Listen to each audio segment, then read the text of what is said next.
Padel kini menjadi olahraga yang digemari di Palembang, Sumatera Selatan. Dalam beberapa tahun terakhir, olahraga ini mulai menjadi gaya hidup kaum urban.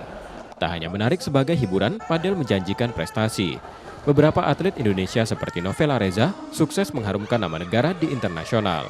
Menurut atlet timnas itu, saat ini banyak yang serius menekuni olahraga ini.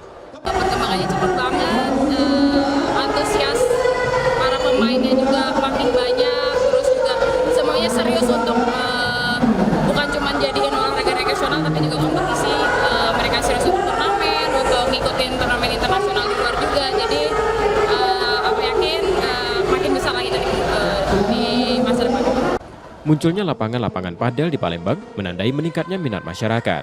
Tak hanya berpotensi bisnis, pengelola lapangan juga mendorong lahirnya atlet berprestasi dari kota ini. Jadi dengan adanya lapangan padel ini, kita berharap adanya atlet daerah ini yang dapat pertandingan baik nasional maupun internasional menjadi atlet kebanggaan Sumatera Selatan. Kita harapkan akan melahirkan atlet baru. Padel memadukan tenis lapangan dan skuas. Dimainkan di lapangan berukuran 20 x 10 meter yang dikelilingi dinding kaca, menghadirkan tantangan sekaligus keseruan bagi pemainnya.